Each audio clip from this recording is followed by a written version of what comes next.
এইটা আমি বম্বেকে চিনি, এই ফার্স্ট টাইম আমি বম্বেকে চিনলাম। They are professional, but they always have a respect for an artist.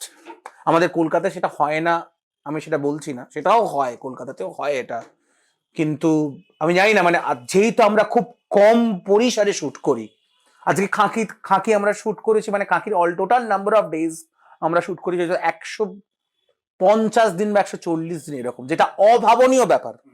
Kolkata film ইন্ডাস্ট্রিতে হইচইতে একটা ওয়েব সিরিজ শুট করতে মিনিমাম আমরা 15 থেকে 20 ডেজ নিই, মানে তার হাফেরও কম দিন।